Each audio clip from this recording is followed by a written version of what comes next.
I'm Melissa Chartrand. I'm in the lovely village of Cotuit. I'm joined by Joyce Januvis, who is president, soon to be past president, but very involved at the Santuit Cotuit Historical Society. And we're at the Doddridge Museum right here again in the village of Cotuit. So nice to be here. Well, thank you. Thank you for having me. I'm looking forward to showing you around and telling you about the Historical Society. Wonderful. Well, let's start with that. Let's start with the founding of the Historical Society. That's great. So the Historical Society was started in 1955. A group of women came together, village residents, who were very interested in preserving the history of Cotuit and Santuit. And amongst those early founders was Nita Crawford, who was the owner of the Pines Hotel, which stood on Ocean View Avenue right behind us, as well as Mrs. Rapp, who was Jessica Rapp Grassetti's grandmother. And they decided that we really needed a historical society, so they got together and they purchased this land, and they took this house, which was over as part of the Pines Hotel. It was the laundry, and they moved it over here and they restored it. It had originally sat on Ocean View when the Doddridges came to Cotuit to start salt works. So this has been preserved in authentic furnishings from the 19th century. They then, over the years, we've added a museum, which was refurbished in 2008, a gift shop, and 5 years ago we were gifted an authentic ice house from Eric Slifka, who lives on Ocean View, who was refurbishing his house, and the town didn't want it demolished, so he gifted it to us. So that has also been preserved. So we have four buildings here. Four buildings here. The Doddridge, the museum, the gift shop, the ice house, and the fire museum.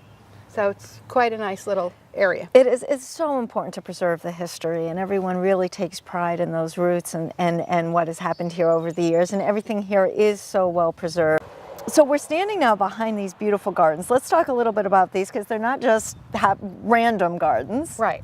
So about 5 or 6 years ago, we decided that we wanted to put in an antique garden like they have in Sturbridge to replicate what the good wife, Mrs. Doddridge, would have had to feed her family back in the 19th century. And so we put these gardens together, and they are filled with antique herbs and some vegetables that would have been part of the time frame. The gardens are lovingly cared for by the Cotuit Bird and Garden Club, and they do represent the history of the 19th century. Let's talk about what's in each of the buildings. We gave the overview. So what would you find in the Doddridge Museum? In the Doddridge homestead, all of the furnishings are, hopefully most of them are authentic, some of them are reproductions, but it is a three-room authentic cape. The interesting thing about the homestead is that Abigail Chase owned the house with her husband, who was a sea captain. He died at sea. She married Samuel Doddridge, who had been an indentured worker from England, and when his indenture service was over, he decided to move to Cotuit. He married Abigail. She had 3 children. They moved the house by oxen from Brewster. Isn't that amazing? And they lived in the house. It must have taken 6 months or more to get the house here, and they established it on Ocean View and started their salt works. So the house is authentic. If you can imagine, there was Abigail and Samuel and 3 of the 3 children, plus they had their own children, plus her mother. Right. They lived in this little house. And this was in the 1800s? And this was the house was built at 1808, and then they moved at about 1809, 1810. Now, Joyce, you're not from the Cape, but you've lived in Cotuit for quite some while. Have you always been a history buff, or when you first came, is this? No, I've always been a history buff. As a child, I used to go summer upstate New York, in Kingston, New York, which was the original capital of New York State, and it was filled with museums and history artifacts. And every Friday, my mother and my aunts would take us into Kingston to do the shopping for the week, and the kids would just roam around and go to the museums. And I just fell in love with history, and I've been a history buff ever since. Well, it's wonderful, and it really shows, and I just love it. It really comes alive as you tell these stories and really understand. And again, those that are either from here or have moved here, it's so nice to find those connections and really learn and live the history. And that leads us to some of the many programs you have here. We are so fortunate. We are such a small society, but we do so many things for the village, beginning with our Strawberry Festival, which is the second Saturday in June, which I believe is June 14th this year.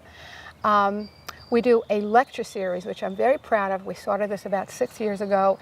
Once a month between June and October, we do a lecture on the history of Cotuit or the history of Cape Cod. And this year, with the 375th anniversary, we have 2 programs that are really in keeping with that theme. We also do the Taste of Cotuit in July, which has become a really big village event, and we get vendors from all over to provide the food. We have a tent and music and wine, and it's such a wonderful night. We participate in the Arts and Crafts Fair in the village, and we always do an Oktoberfest in October, and then we have Christmas in Cotuit. So we have a lot of things going on. You sure do, because it is seasonal as far as the weekends when you're open, but you do private tours and information and so on. I think that's important for our viewers to know, and really year-round, as you mentioned, even in December, they can come here. So we talked about the Dodgers Museum, we talked about the gardens, and then let's briefly talk about the Fire Museum and the gift shop and ice house. Okay, so the actual museum was refurbished in 2008, and it's absolutely beautiful because it tells the story of Cotuit from the beginning. We even have a copy of the deed between Miles Standish and the Wampanoag Indians on getting the land for Cotuit, and that's where the term kettle in the hoe came from, because it actually came from the deed. So if you walk around the museum, it takes you through the different eras of Cotuit and how it evolved. The Fire Museum is actually owned by the fire department, but all their equipment is here. We have the original fire engine from 1906, I think. It was the first mechanized fire engine on Cape Cod. And then we have the Ice Museum, which is an authentic ice house. And inside you can see a story of how they collected ice, and they took it from Lewis Pond, they took it from Eagle Pond, and they sold it, and they shipped it over to Nantucket, which was very interesting. And then there's the gift shop, which we're very proud of that little gift shop. It has a lot of really, obviously, neat items. Cotuit hats, Cotuit sweatshirts, Cotuit t-shirts, but it also has a lot of nice little gift items that you could pick up if you needed a house gift. Well, thank you so much. This is such a gem here. I really encourage all our viewers to come and spend time and visit, partake in the festivities and different events throughout the year. And really, as you say, spend some time. It's really rich history right here. Let's let our viewers know how they can get information. Let's give them the website. So first of all, the museum is opened officially Memorial Day weekend, and it is then open Friday, Saturday, and Sunday from 1 till 5 through Columbus Day.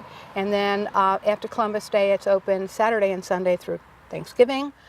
You can find us on the web at www.cotuithistoricalsociety.org.